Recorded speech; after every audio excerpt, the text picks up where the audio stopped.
Morning, everyone. I'm Josh Graff Zivin. I'm the Pacific Economic Cooperation Chair in International Economic Relations here at GPS. I'm also the Director of the Center on Global Transformation. In today's role, I'm also going to serve as Master of Ceremonies. I'm no Bob Hope or Jimmy Kimmel, but I hope you'll bear with me here. I also want to confess I'm one of the many members of the Peter Cowhey fan club who've joined us here this morning. Today, we're being joined by people from across the country and across the globe to honor Peter Cowhey and recognize the breadth of his achievements and service over the last 2 decades. We have an exciting agenda laid out for us that will cover Peter's many research, service, and leadership accomplishments. This morning, we're going to start out with a special guest. So let me start by introducing someone who needs no introduction, our Chancellor, Pradeep Khosla. Pradeep is UC San Diego's fearless leader who's positioned the institution to define the future of public research university by activating the institution's first ever strategic plan, remarkable as that may be, and launching the Campaign for UC San Diego, an ambitious 10-year, $2 billion endeavor aimed at transforming the university physically. Those of you who've been to campus recently will see evidence of that. Intellectually, I hope you'll see evidence of that today. And culturally. Under his leadership, UC San Diego's expanded college access and affordability for underserved students, initiated campus-wide interdisciplinary research initiatives to foster collaboration and solve societal challenges, and strengthened university and community partnerships to drive regional impact. Let me just say, I think the orientation of this chancellor around problem-focused research is just a remarkable thing that has made us all excited to be part of this project. I'd be remiss to not mention that prior to his life as chancellor, yes, he had a life before chancellor. He had an accomplished career as an electrical and computer engineer, skills that no doubt serve him well as the head of an organization with more than 40,000 students and 3,000 faculty. It is a great honor to welcome the chancellor. Pradeep, the floor is all yours. Thank you, Josh. Good morning and welcome everybody. And thank you so much for attending what I think of as this very special event honoring Peter Cowhey and more importantly, celebrating his amazing legacy at UC San Diego.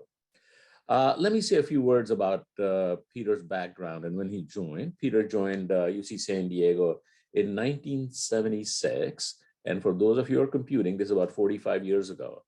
And throughout those years, Peter has had one impactful year after another. He's made impact as a faculty member and also impact through his multiple leadership roles. He was the Associate Vice Chancellor for International Affairs. He was the Interim Executive Vice Chancellor. He chaired the campus committee that created the Rady School of Management. And of course, he led GPS in his current role for the past 19 years. And throughout his career, he has consistently demonstrated being an innovative person, being a solution-oriented thinker, and being a great leader. He also has had experience, 2 trips to the White House, as in administrations, not just trips to the White House. He was part of 2 White House administrations. And during his time there, he was an important player in the administration and provided very keen insights and greatly influenced the principles and foundation of GPS.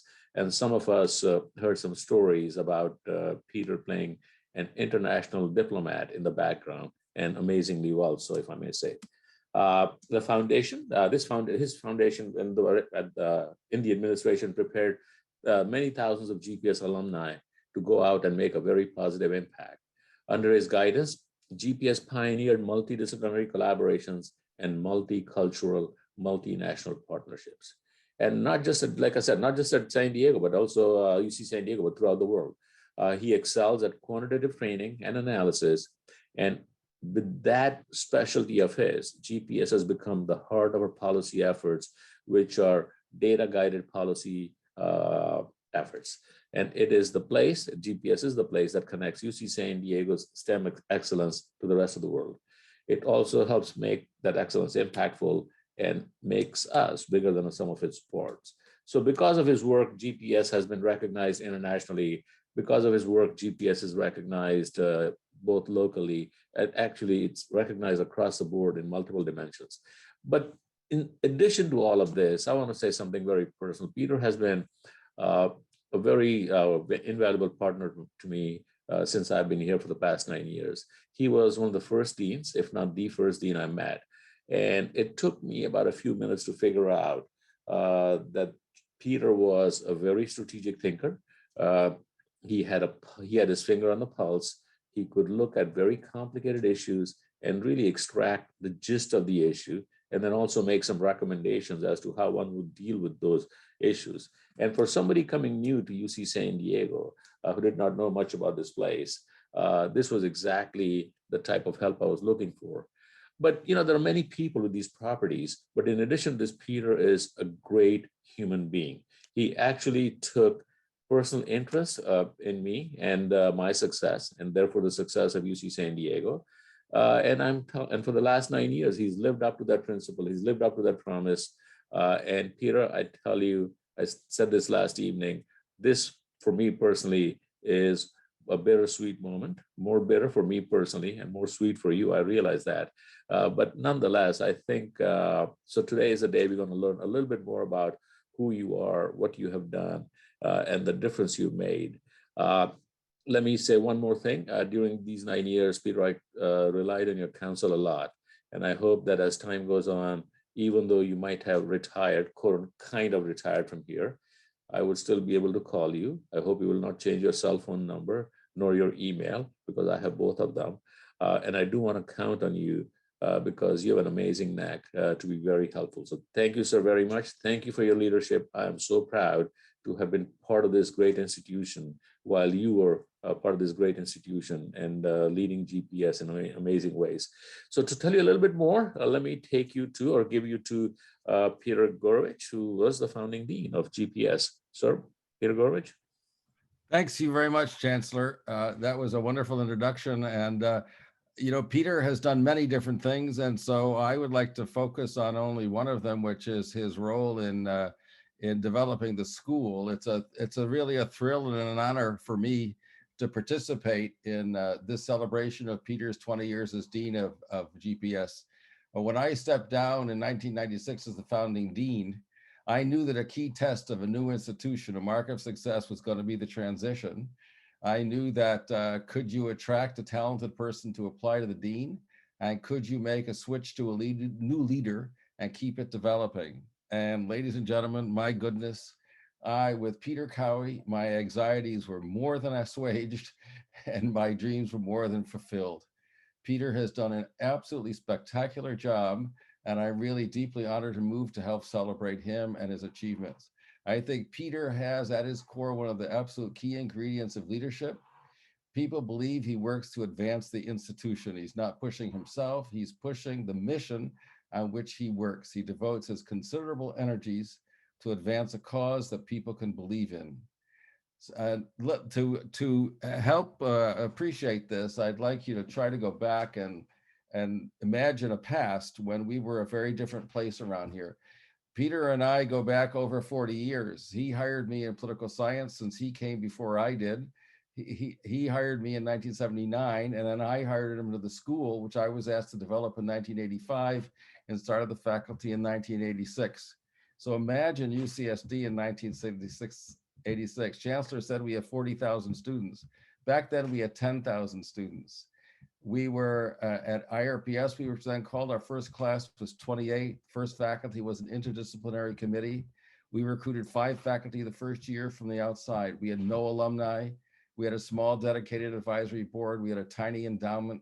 We met in a bunch of small rambling buildings on the other side of the campus that are so ramshackle they no longer exist. We had a tiny staff. We had a couple degree programs. We grew into about 20 new faculty, some fellowship money. And then we got a very nice building on the north side of the campus. And now look what Peter has done. We have a whole menu of different degree programs, 350 students a year, 40 faculty, a wide range of fields, links across the campus to SIO, Rady, public health, medicine, as well as cognate departments in economic sociology. GPS administers the international studies major, one of the largest on campus. It interacts with the community in policy discussions. It has built a 21st century China program into a premier world institution. It's doing the same with Mexico. So it has our Pacific anchors continue to build. It talks about world policy problems. We no longer learn and adapt from other institutions. People copy what we do. We are a model for others. Peter had the wisdom to change our name to something that people can remember, from IRPS to GPS. We have an impressive board of directors, a greatly expanded endowment, fellowship programs, and internships. We have really arrived, and we've made that transition. And I think all that is under Peter's extraordinary leadership, and he helped make that happen. There are many marks of success. I think of a spectacular mark of success. I am struck every year by the talent that we attract. When I look around, I listen to job talks, student presentations. I continue to teach one course a year in my retirement. And I look at people, when I meet the new faculty, the new students, I am really struck by the quality of the people that we attract. People want to come here. They want to be here. Quality people have applied to replace Peter. So that's another proof of achievement. Peter has built us into an outstanding institution. He has led faculty, staff, students, advisory network. He communicates very well with our Chancellor. So Peter, congratulations to you on your accomplishment. Congratulations to Margaret, your wife, a vital ally in these accomplishments as they did this together. Thank you, Peter Cowhey, for what you have done for us. Thank you. Well, thank you, Peter, for that. I have to say, so much of what you said resonates. I don't have quite the storied and long history that you have with the school, but even in my 12 years here, I see so much of that in the imprints of what Peter has left on the school, and what will continue to leave on the school for many years to come. I am here just as a brief interlude to reintroduce the Chancellor, who has an announcement to share. So thank you, the Chancellor. Chancellor, the floor is yours. Thank you, Josh, and thank you for not repeating the introduction again. So when Peter announced that he was going to retire, my immediate concern was, geez, I'm going to replace him. It's going to be nearly impossible to replace him. Whereas the International Advisory Board and its chair, Rafael Pastor, his concern was, how do we honor Peter? And I think both of us were justified. And here we are today, where we are celebrating Peter's legacy and his very successful tenure at UC San Diego, and also celebrating and announcing this very special gift. The effort for this very special gift was led by Rafael, who promised or went on this journey to raise $2 million to establish a chair in Peter's honor. And this also included a $500,000 match from the Chancellor's Endowed Chair Matching Challenge. And I am so pleased to announce, I'm so proud to announce that the amount needed to create the Peter Cowhey Chancellor's Endowed Chair in Global Policy has been successfully met. So thank you so much, Rafael, for your leadership on this issue and for recognizing one of our colleagues and one of your friends. On to you, sir. Thank you, Pradeep. We can all be delighted and absolutely proud that with gratitude and admiration for Peter's accomplishments and legacy, we have established the Peter Cowhey Chair in Global Policy at GPS. Thanks to the support of the members of GPS's International Advisory Board and Peter's friends and colleagues around the world, we have essentially reached our goal of raising $2 million with a small amount that remains to be committed from or received from people. $2 million establishes the chair in Peter's honor. When Peter announced his retirement, we asked him to help us determine the appropriate tribute to him. With his characteristic humility, he resisted. He didn't want to be part of that conversation. But I pretty much insisted that he consult with Margaret and their son. And he came back and told us that what would be very meaningful to them and to him was to establish a chair in his name in global policy. And off we went, and we've accomplished that task. The fact that so many have generously and wholeheartedly made this possible reflects our respect and affection for Peter. As we will celebrate today, Peter is a visionary, transformative thinker and leader. He both thinks about things and actually makes them happen. He has an extraordinary, multifaceted, integrative intellect that cuts across all sorts of realms, whether it's foreign policy, technology, education, etc. And he has a boundless capacity, as you've heard already this morning, a boundless capacity to attract and sustain excellent faculty, students, funding, and impactful collaborative relationships. When I think of Peter, I think of him fundamentally as a humanist. One dictionary definition of humanism is a rational philosophy informed by science, inspired by art, and motivated by compassion. I think that pretty much fits what Peter is all about, professionally, intellectually, and academically. But at the core, and I say this as someone who's gotten to know Peter pretty well in the last few years, at the core, Peter's greatest gift is his natural, genuine ability to relate to people across a wide spectrum of relationships. He gains the trust, friendship, and ultimately the love of those whose lives he has touched, including mine. And that gift of Peter's has been a gift to each of us on this call today. So thank you, Peter, for what you've done and for who you are. And I'm eagerly looking forward, as so many others on this call, to staying in close touch with you. But thanks again, Peter. Thanks, Raphael, for those touching remarks, and thank you again and always for your engagement with the school, which we value so much. Peter leaves big shoes to fill, and filling that chair will be one that we look forward to and take quite seriously to ensure that it lives up to the legacy of Peter and this gift. We're now ready to turn to our programming for the day. So let me just remind everyone here, today we're going to really follow the arc of Peter's career in 3 dimensions: in research, in policy, and his leadership at GPS. We're looking forward to the interesting conversations and insights from people who've worked with him in these various dimensions closely over the many years in his career. We hope everyone enjoys the day, and we look forward to an interesting and productive set of conversations and perhaps a little juicy gossip along the way. It is my great pleasure to introduce Peter Gourevitch, who you've heard from briefly, but who is not formally introduced. Peter, as he mentioned, was the founding dean of the school. He's also a distinguished professor emeritus of political science at UC San Diego. He's one of the 2 great Peters at GPS, or in GPS history. He's a world-renowned IR scholar on issues of globalization, and again, like I said, one of the 2 visionary Peters at GPS. He's part of that 70s show, along with Peter Cowhey and Susan Shirk, that went west to create a top-ranked political science program and then a world-class policy school, and along the way, some tremendous friendships. He, at least I will speak for myself when I say, he may well be the conversationalist you most want to be stuck on a desert island with.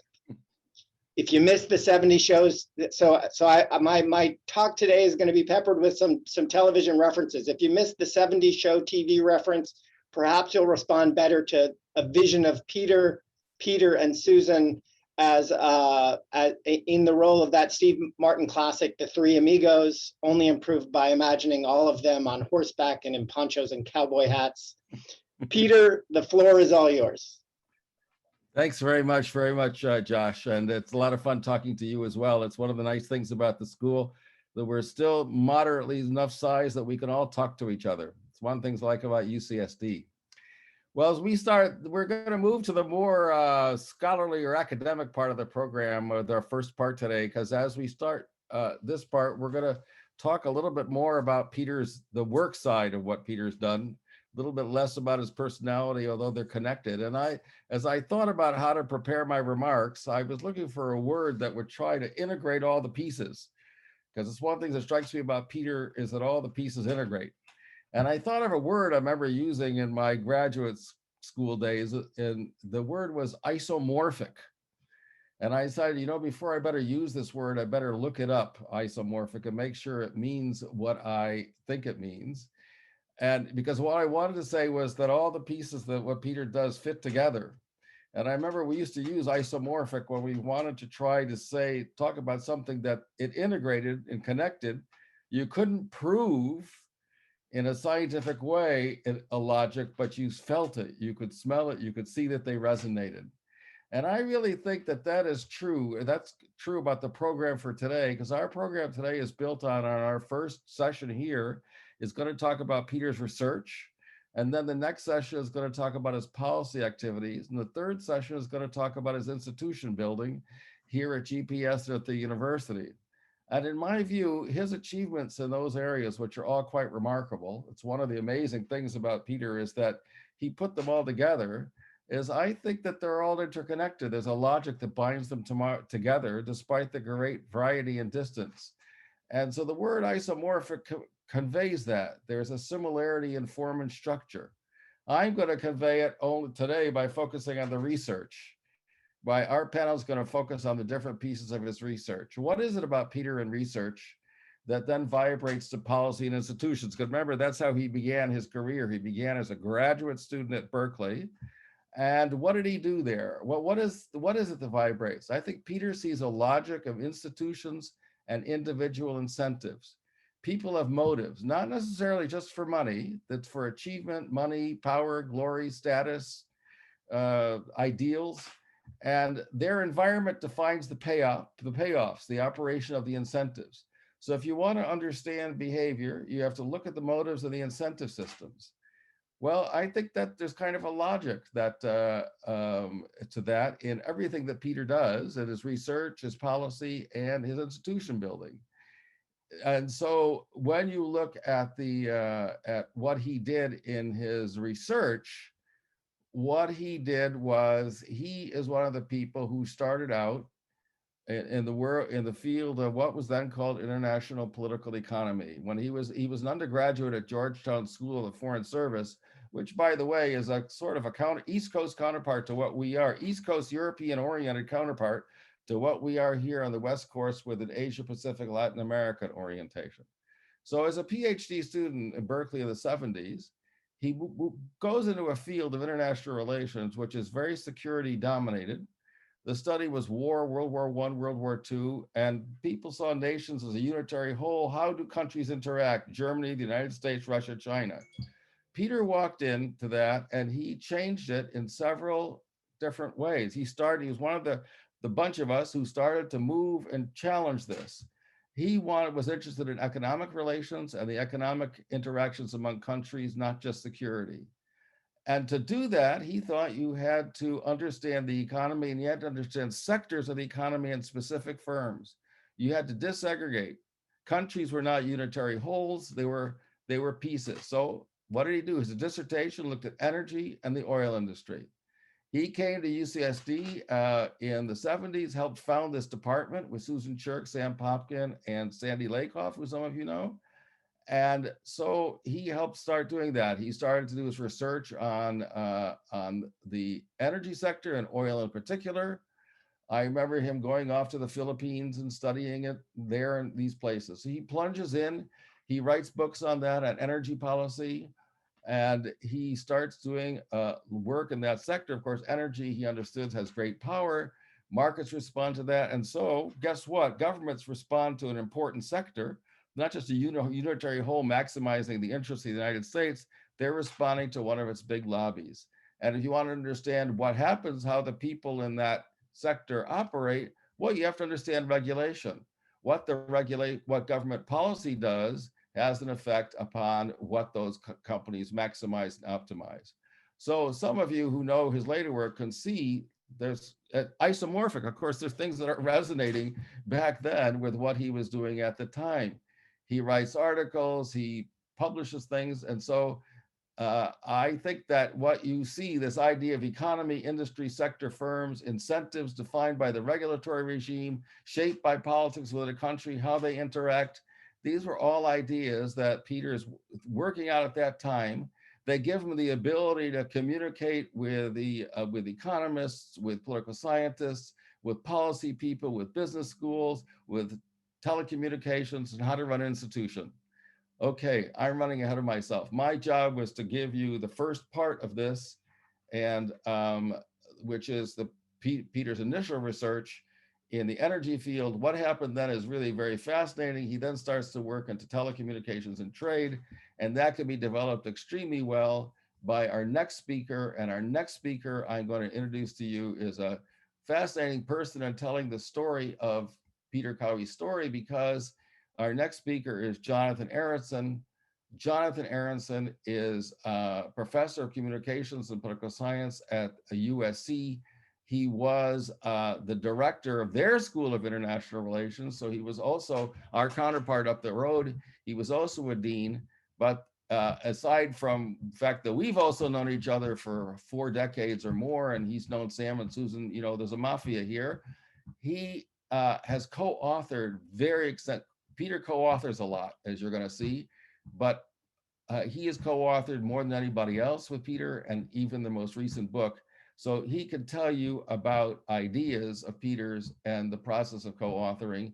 So it's it's my great pleasure to turn the mic over to Jonathan to take you to the next stage in the development of the intellectual life of Peter Cowhey. Jonathan. Thank you, Peter. Peter, let me be the first of very many people to congratulate you on this momentous time. Peter and I have been friends and collaborators for almost 50 years. We met in the mid-1970s, just before he started excuse me, at UCSD, and I started just before I started at USC. We had both been early people in the international political economy area. He had worked with Ernie Haas at Berkeley. I was the first PhD student of Bob Cohen, and we moved along from there. Peter G. has asked, how on earth did we manage to continue to be collaborators for all those years? And today I'm going to talk just a little bit about that and a little bit about the topics. But the process was at least as important and revealing as the topics that we went with. There's lots of secrets. One, we trusted in each other, and we never cared who was first, who was second in the order. We developed a simple rule of thumb. Whoever brought the project to the table went first. So sometimes I did it. More recently, Peter has been on a roll, and it has been Cowhey, Aronson in this. We always had a similar approach. It was really one of embedded theory, but with practical solutions. Both of us were focused from the beginning on how do we change things? How do we make things better? How do we get something into the process that will have a long-lasting effect? So our audience was always the same, which was people who could help to change the world in a positive manner. And that took several things.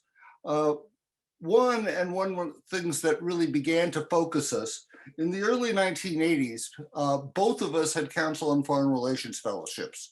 I was the first council fellow at US Trade Representative's office. Peter went to, among other things, AT&T a year after I did. We ended up getting very interested in the then nascent field of trade and services. And over time, that narrowed to telecommunication and then later internet to understand how these issues drove the world economy. The situation was enhanced when we both got married to best friends. I highly recommend this because we could go off and write, and they were perfectly delighted to be without us, so that we had long periods of time to write in peace and quiet. Well, not completely, but that worked out all right. We had a process. Most of the time, what we would do is to get together with a few other people when we had an idea. And we would spend usually 2 days and have this long conversation, which started and continued and was lubricated with good wine. And at the end, we would have an idea. Usually, Peter went off because he was brimming with ideas, and he would write down a lot of it to begin with, and then I would take over and put it back in. There's a famous moment that I remember that Peter and I were working on something or another, and my wife walked in, and we had just printed out a page, and she said from the other side of the room, she could tell which of us had written which paragraphs, and proceeded to do so. And both of us were a little stumped by this and said, how do we do this? How did she do this? And the answer was really pretty simple. Peter's words were darker on the page. He used more long words. I tend to be more short words, and you could literally see it. But over time, it went back and forth. First, I think Peter got better at writing to the audience, but neither of us ever really cared too much for a broad audience. We haven't written bestsellers, but we were eager and tried very hard to get our ideas to the people who actually had some ability. Later, as you have heard, Peter, then we would write the book. We would say, this is something that is missing. I joke that Peter lost the coin flip and he went into Washington. It's an old Henry Kissinger trick. The easiest way to get something done is to implement it yourself. And I think Reed Hunt's going to be back today, Charlene Barshevsky, both tremendously credit Peter with changing the direction of US communication and trade policy. He deserves it. I stayed back. I didn't like Washington quite so much, but what I would do in this whole process is I would provide a venue at USC. I happened to have control for a while of a wonderful old mansion, and we would bring people in for a proverbial walk in the woods. So after it got so tight that we needed to close, I provided the closing venue and the opportunity, and I would go out and raise the money from whomever to do that. We tried this in other ways. We, for a time, were running and may again run at some point, a series of meetings with regulators where we would reverse the flip of what usually happened and say, in effect, look, bring us your problem and we will assemble some of the best people, mostly from California, because most of the best people were in California, and we will sit down for 2 days and solve your problem. And we actually had a great deal of success in doing that. So that worked out. We have continued to travel together, to work together. I'm not quite sure what our next project might be or whether there will be one, other than I'm pretty sure our travels will resume with some of the people who have been there. I want to thank the people. Peter was actually the 4th person I met at UCSD. I had actually known Peter G., Sam, and Susan before. Sam was actually my undergraduate tutor, which dates us both. And I met both Susan and Sam about 1971. With that, I'm going to turn it over and get more into let others get into the more process. Peter, back to you. Jonathan, thank you very much. And while we're in the next part of the panel, I have a question for the discussion that I'm going to ask you now, so you can prepare your answer. You said that Peter helped change policy, and I would like you to explain to us how the ideas that he was developing contributed to his and your ability to change policy. What's the connection between the ideas he worked out and the policy impact that you say Reed Hunt and Charlene Barshevsky said that he has changed. So that's your assignment in the next 8 minutes. But that was a great job summarizing your discussion together. I find that very fascinating process of discussion. Okay, folks, our next panelist represents another stage in Peter's intellectual development, and that is Dan Breznitz. And Dan is a professor at the University of Toronto. He's the holder of the Munk Chair of Innovation Studies at the Munk School of Global Affairs and Public Policy with a cross appointment of the Department of Political Science. And he's the co-director of their Innovation Lab. And he's gotten a variety of awards in this area of work. He's got a book, Innovation of the State, Political Choice and Strategies for Growth in Israel, Taiwan, and Ireland. And he's working now, he's got a prize on the Run of the Red Queen, Government Innovation, Globalization, Economic Growth. And he's working on he's been working on a bunch of issues on innovation and things like that with Peter. And I think that's another stage in the evolution of Peter's work. And so I think Dan is a perfect person to share with us for a few minutes that work and those ideas. Dan, over to you. Hi, Peter. I should say hi, Peters. First of all, thank you so much for having me here. And I think it is indeed sort of if Jonathan started at the beginning, I'm sort of starting in the end, because I think our joint work together ended up with my last book, Innovation in Real Places, and with Peter's and Jonathan's last book, Digital DNA. But first, let me say how I met Peter, because I think that tells a lot about who is Peter, not just as a scholar, but as a human being. So we both met at Berkeley, at Bree, thanks to John Zeisman. And the reason was that together with another friend, Zach Taylor, I was back then in Georgia Tech. I think it was the first year after I got the job as an assistant professor. And Peter was obviously already the dean and very well known. And we were thinking about doing a special issue in the review of policy research. And John said, if you do that, I will be happy to contribute a paper, but you must talk with Peter. And to my utter surprise, Peter agreed. And he not only agreed, but think about it for a moment. I am second year assistant professor. He is the dean of one of the best schools. And he totally allowed us to be the editor, shape the project, get the reviews, working with us on how to make this into, and I thought, integral and really coherent and beautiful project, which, as so many of us know, is not usually what happens when you start with a special issue. And then we went to APSA together in Peter's old hometown of Chicago. And to my surprise, nobody was killed.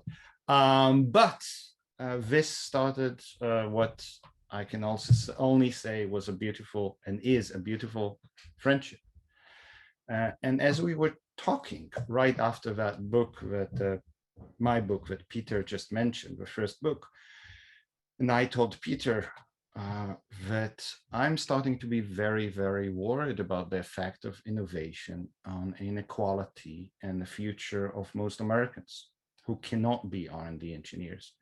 And Peter said, you know, I'm also starting to worry about that. How about we do a project?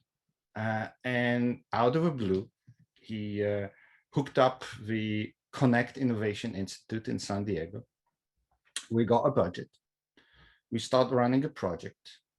We got a group of people, which will not surprise you. Many of those people then ended up in the administration working on issues they worked with us, including Sue Helper, who became the chief economist of commerce under Obama. And we started to think about how we think about innovation and good outcomes of innovation policy and investment in innovation in the US for all Americans, not just for graduates of San Diego, MIT, Berkeley, Stanford, which is a strange thing, was a strange thing for both of us, because both of us spent so much of our intellectual power understanding globalization, and especially the globalization of the ICT industry, and both view it as something good for all humanity. So then spending all this time about thinking how the system was created, how to govern that system, how to make it even more efficient and more humane and everything else, make the world more global, we had to sort of re-screw our head and says, okay, if I'm a person in Wisconsin, Minnesota, Dakota, what kind of innovation and innovation policy we want for the United States as a federal country and for our states to have, so those kinds of people will be part of American dream and can fulfill their American dream within this system, the global system that we truly believe in. The result of that study, as I said, I think already affected policy through the people that were there with us. And they also affected Peter and myself. I think we both worked very well together. Even though I think Peter is a much stronger believer in the market, in the free market than I am. And he ended up writing a book with Jonathan and others on DNA, digital DNA. And I started to go deeper and deeper into the rabbit hole he put me in and thought about, how would the Pittsburgh and Cleveland could become innovation hub in a global world of ICT. And both of us got, I think, wonderful books as a result. And I hope that now that he has more time, I will finally have another chance of doing a project with Peter. Great. That was terrific, Dan. That was really very fascinating. And I'm sure we're going to get a chance to get back to that and talk more about those ideas. And let me now turn to the third member of our panel today, who's has a very interesting connection with Peter.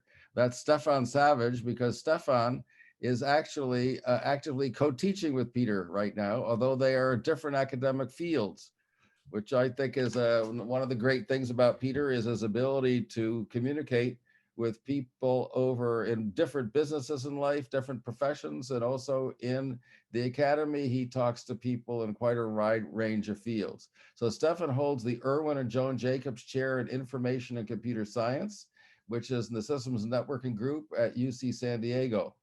He's widely admired for his work in fields that affect all of us, like email, spam, networking, worms, malware, distributional denial of service, and all sorts of things that I read about and I think I experienced, but which I don't understand very well, but which he does and actually works out solutions to. He co-authors a lot. That's another thing I noticed. I looked at his CV, I noticed he co-authored a lot. And I think that has always fascinated me. In the academy, I know there were days when you would look disapprovingly at a file where there was a lot of co-authorship, because how do you know what's that person's? But I think my view of it is different. I think smart people find other smart people to work with. So if you see co-authoring, if it's with a smart person, that means that two smart people find each other, and that's a positive thing. Stefan has a lot of awards, and I won't read them all. I will only mention the most recent that I saw on his list. In 2017, he received a MacArthur Foundation Genius Grant that you've all heard of. So it's my very great pleasure to welcome Stefan Savage, who can talk about his recent work with Peter and his experience in the classroom. Stefan, the floor is yours. Thank you very much, Peter. It's a pleasure to be here. For those of you who grew up with Sesame Street, there was a segment, one of these things is not like the other, and I am decidedly that person in this set. So I am very much someone who came up kind of as a mechanic, as the guy who fixes your car, not the person who works on cafe standards. And so my experience that ends with working with Peter was a somewhat accidental one. But roughly 10 years ago, I get approached by someone in then IRPS and then eventually to Peter's, who says, you know, cybersecurity is this issue that covers both policy and computer science. And I think it would be good if we teach a class together. And this is a pretty unusual request to get from the dean of school, particularly me as a young associate professor. And so I say what you would say in such a case. Okay, sounds good. But the experience of putting this class together with Peter is really something that fundamentally changed the kind of work that I do. And so I want to talk a little bit about that. First, I want to say that we frequently pay lip service to this notion of teaching and research going hand in hand, but it is not always the case. But this is one of those situations where it absolutely is. One of the things that I will always appreciate that Peter taught me is that it is okay to teach a class for the purpose of teaching yourself.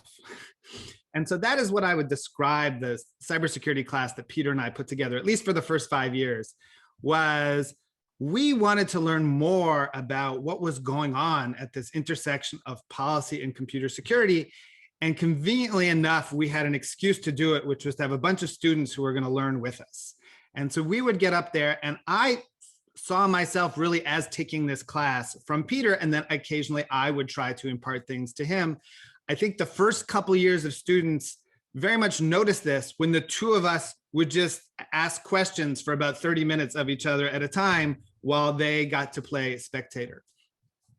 So through this, I would like to think that I taught Peter a few things about some of the complexities around computer technology and the security questions that go along with him, but he absolutely imparted in me the notion that the way that you had your ideas influence the world was more than the character of the ideas. So in particular, in engineering, we fetishize impact, this notion that we build concrete, tangible artifacts that go off and change the world. But so frequently, the modality of that is that you write some papers and then you hope it influences people who actually change the world. And what I learned from Peter, particularly for ideas that had this relationship with important choices that government and the private sector was making, that this was not an accidental thing, that it was absolutely critical to understand, all right, well, who are the various players? What are the stakeholders? What are their concerns? What are their incentives?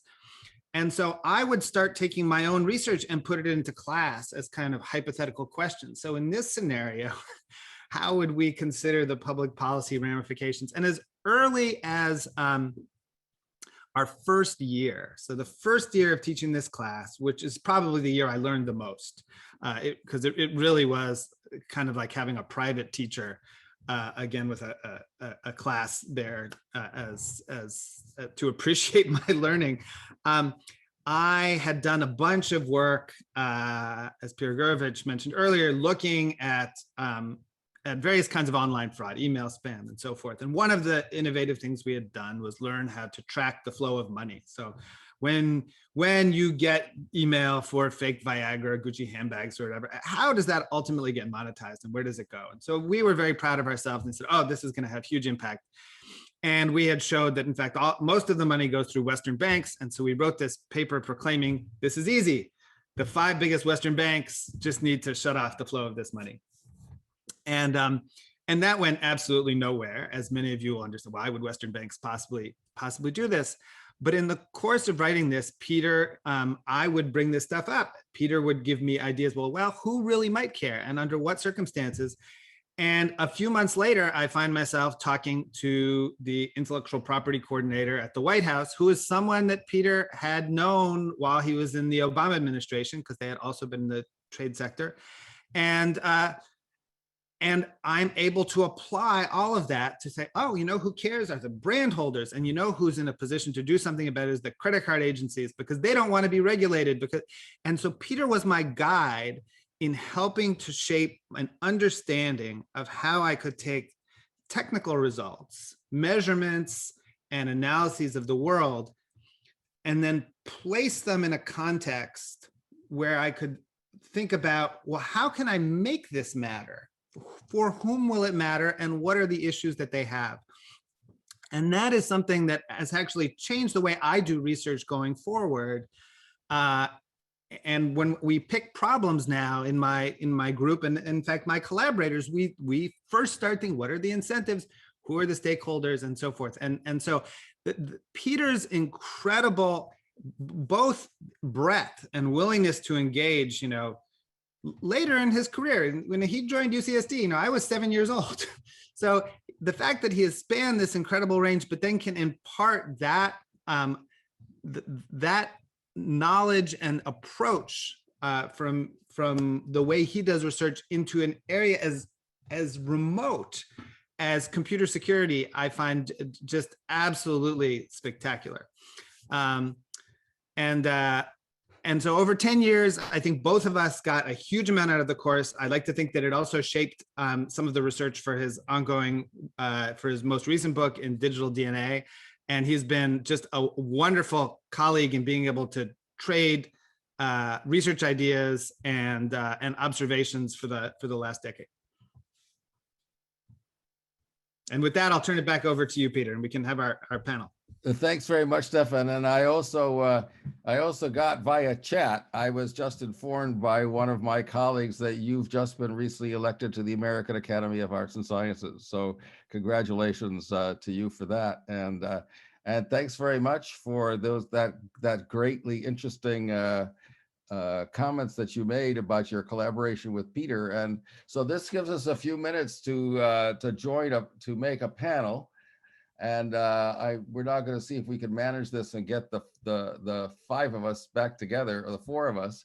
And so I'd like to move on to some, I thought this was really fascinating to talk of you, and I'd like to ask you collectively some questions. And I'd like to pick up on where Stefan was at the very end, because Stefan really squint right in the head.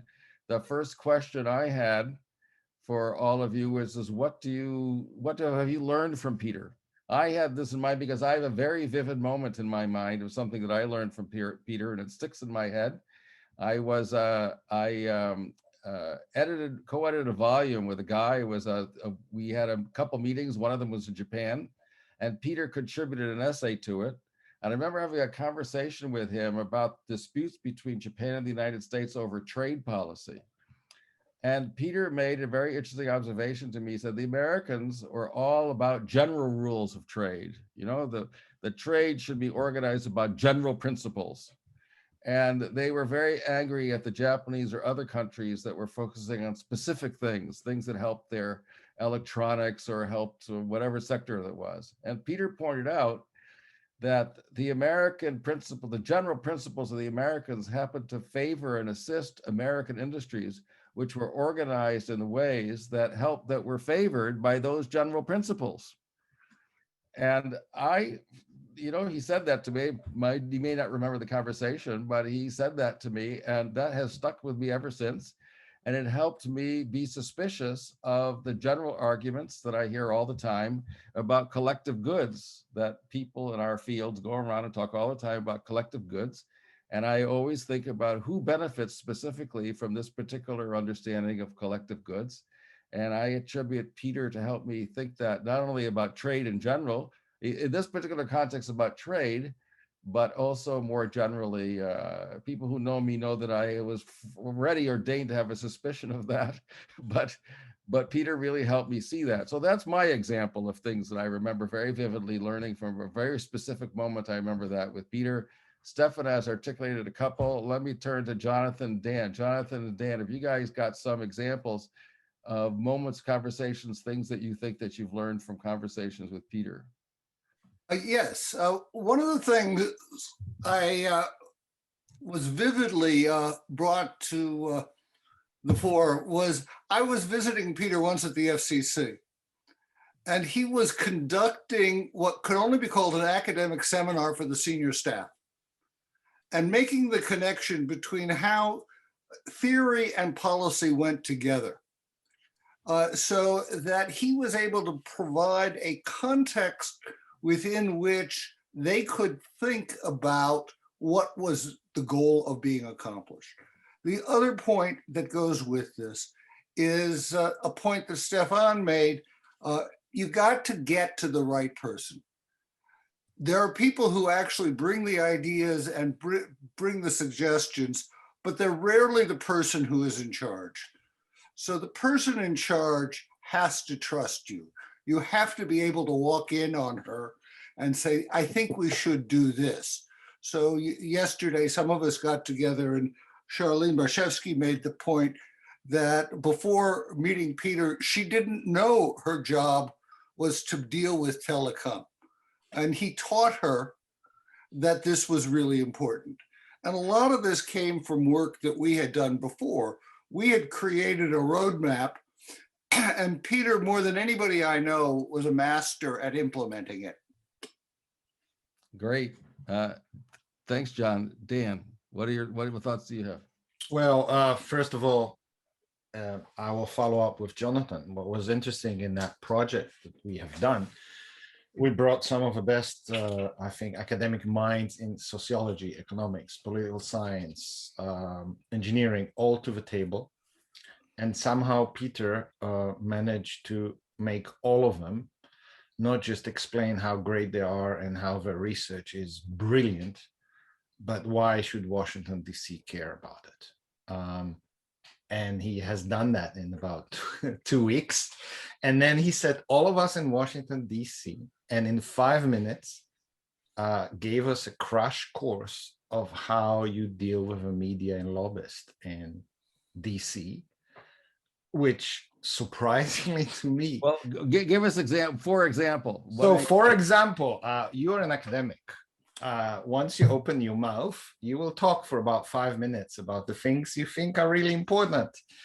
And he said, you're in Washington, D.C. So first of all, we have 3.5 points in this project, all of us together, that we want to say. Here are what they are. And you're going to say them again and again and again. The second is, you have to explain to the people in front of you why this is not your 3.5 things, but why those are the 3.5 things that if they will do, their career in DC will flourish. And what was shocking to me, because I know some of the people who barely can have a coherent sentence, that they stood like soldiers on the page and have done those 3.5 points again and again for 2 hours, not blinking, pointing straight to the lobbyist eye and telling them, and it worked. I'm still impressed. That's great. What ideas, I wanted to go back to you, Jonathan. What are the ideas that you think, how did his thinking shape the policy advice that he gave to Charlene and Reed Hunt? Could you articulate that, or is that too abstract? Is that too blah, blah? Let me just instead give an example of something that Peter and a few others, including Charlene Reed and Don Abelson, really implemented, was the whole concept that he had worked out. I contributed to a little bit on how do we create the GATS, a General Agreement on Trade and Services. And Peter was the idea person in terms of all that. Don Abelson was the tactician because he was one of the best people we knew on that. But Reed and Charlene were absolutely necessary because they had the gravitas to make it work. So the fact that Peter was listened to and so incredibly respected really had the effect of lowering all of our international phone rates by 95%, but more important, had a role in opening the ICT system up so that the internet became possible in a robust manner. Oh, that sounds interesting. That's great. And how, Jonathan? Explain that.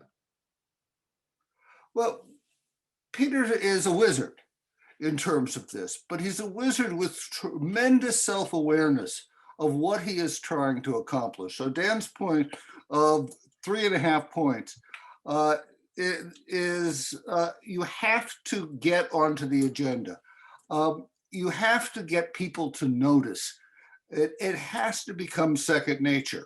So an example that I sometimes use is in academia, plagiarism is a terrible sin. In government, it's called boilerplate, and it is your goal to be plagiarized. You want people to take an idea that is yours, and if you are selfless about how it gets done, you can effectively give a lot of other people credit and get something done rather than saying, this is mine. And Peter is selfless. He wanted the better good. Whether he played good cop or bad cop on a given issue, it didn't matter to him. What is it that you guys think he should research now? We're working on it. I think you should ask Peter. I gotta ask Stefan. I think that's better. Stefan's been quiet, interacting with him more. Stefan, what are you advising him to work on now? So, so the place that I think he's done a bunch of work most recently has been around 5G, and so I think that's fairly advanced. I think a place that that needs, given the work that he's done in ICT and kind of long lines communication, I think the place where there is a lot of policy complexity is really around online services, third-party cloud services, because we now have a world in which the place in which a particular service is being implemented is ageographic. And you see this come up, for example, in some of the court cases, the Microsoft Ireland case and so forth, where it conflicts with governments. But we now have multinationals where, in fact, the infrastructure no longer is tied to a place. And so thinking about how you regulate that, under whose jurisdiction, how do you deal with taxation? How do you deal with ownership? How do you deal with intellectual property when, in fact, your information can be halfway around the world and that's where it lives in an instant is a pretty new idea, and one that I think we're still very much struggling with in a lot of ways. And so what do you see? So, I mean, your collaboration with him is very fascinating because you know the technology of it, and he's a policy guy. What do you see as his contribution to what you are talking about? How could he contribute to you? How's he helping you? Well, I think that the primary way that he has helped me is understanding where, understanding where there are points of give and where there are not. Also, some of that mechanics. I mean, the story that Jonathan just told about plagiarism totally rang true with me, because I remember literally writing a 3-page thing for one of these pieces of Senate testimony, and then having the entire thing, like word for word, taken by someone else. And I was feeling kind of bad, and people said, no, that means you succeeded. And but I think the other part there is Peter teaching me that the framing of the question is actually every bit as important in getting the policy thing through as exactly the approaches going that you have to address it. However, with respect to where I think Peter is going to play a key role here, should he decide to go into this, is that you need agreement. Everyone needs an agreement here. Everyone is hurt by the fact that they don't have rules because they're trying to sell to global customers. And so no one likes the uncertainty of not knowing exactly when the rug is going to be pulled out from under them. And so that means that you have one of these, classic kinds of policy situations where everyone needs an improvement, and the question is figuring out what's the vehicle for structuring that. And this is the kind of thing that Peter is incredibly good at, is saying, all right, here are the set of incentives and limitations and requirements. What are the different ways that we might affect that? Because it's not going to come from people like me. In fact, the irony is, in the absence of policy, what ends up happening on the technical side is people are designing computer systems to try to bypass the policy. So you will find people inside places like Google and so forth, baked into the fundamental design of their systems are things like, well, are going to need to avoid these countries, and we're going to need to make sure it doesn't stay there longer than this, and we need to spread our copies among different countries because these countries aren't going to want other countries to be able to see the stuff, and which is not a terribly great way to engineer things. So anyway, I think Peter actually has quite a bit to offer in this space. Peter, one more thing.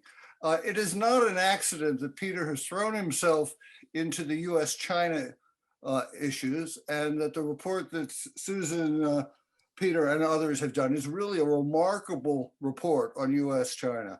I would suggest, if you're looking for clues of things that may get attention in the future, I don't think it is an accident that right now UCSD is going to start a center on India. India is understudied, and not very well understood, and we need a remarkable push to understand India's role in the world economy going forward. Well, I happen to agree with you totally, Jonathan. It's not my pay grade at the moment to make that happen, but I agree with you. I think in our panel, I think they're going to go up to that because Susan is chairing a panel. I think the next panel is going to look at policy, and I'm sure this will come up.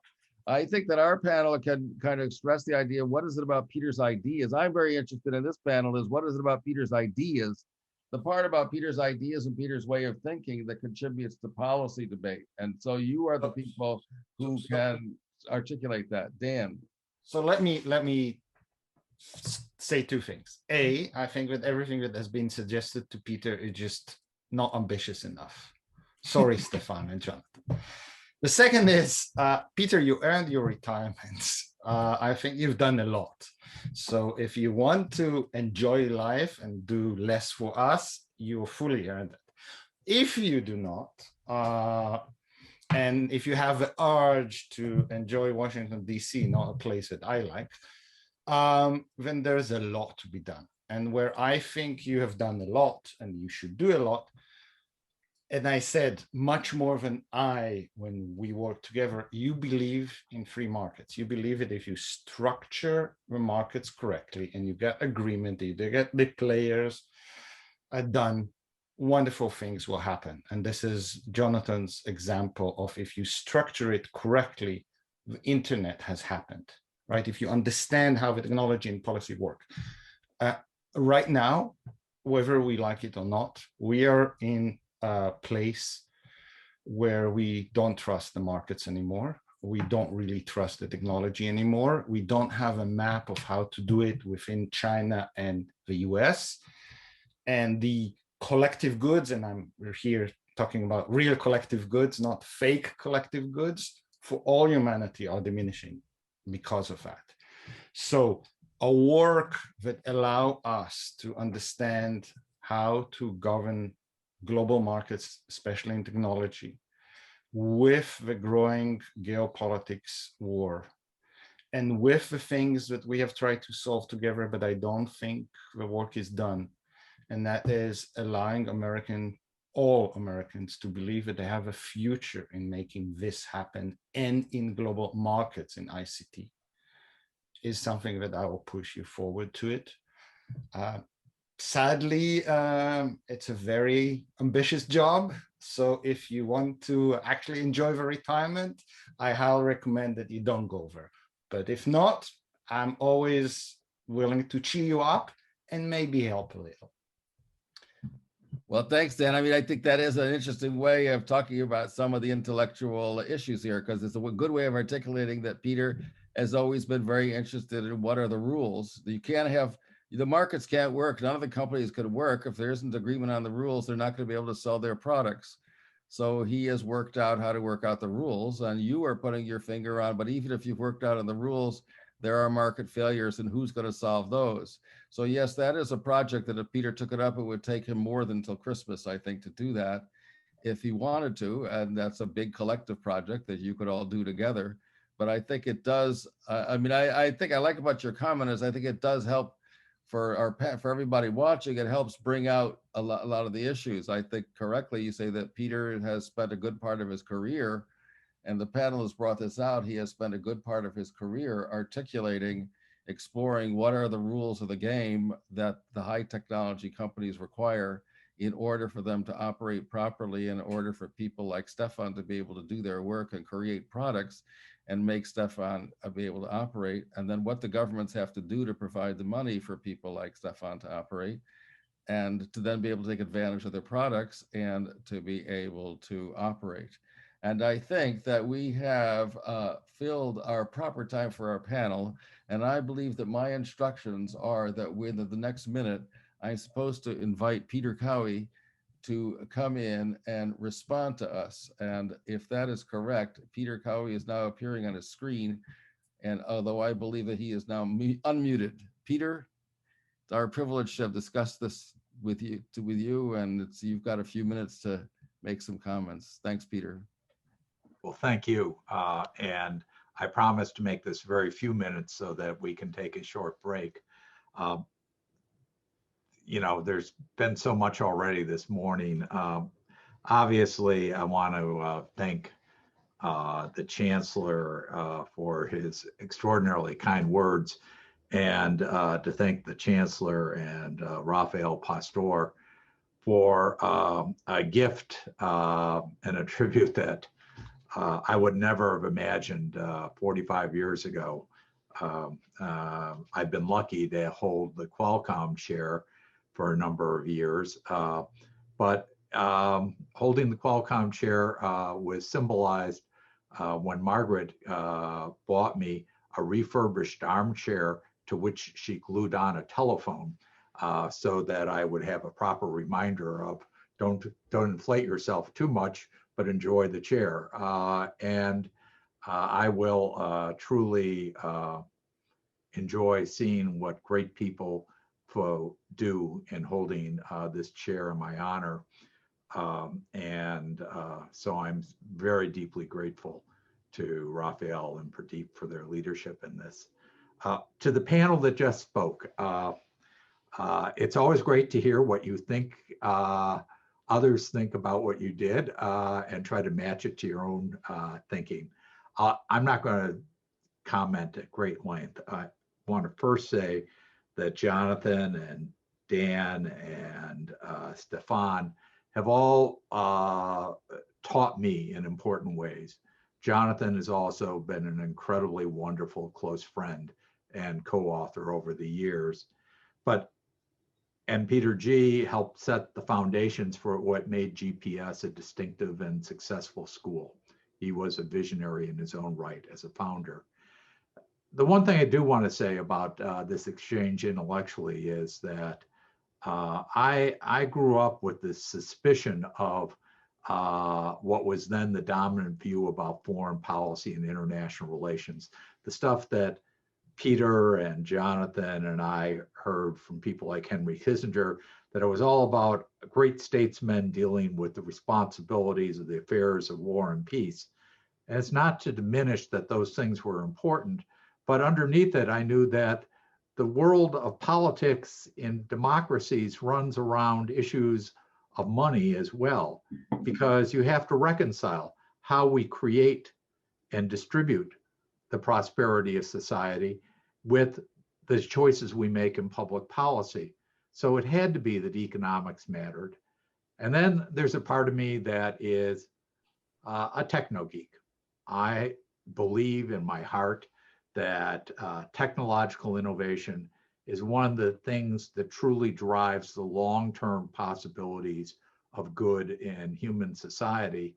And so taking on the issues of what do we do about the uncertainty created by technological innovation, and how do we imagine how we can adapt governance to respond to those uncertainties, seemed to me a great, wonderful question to immerse myself in.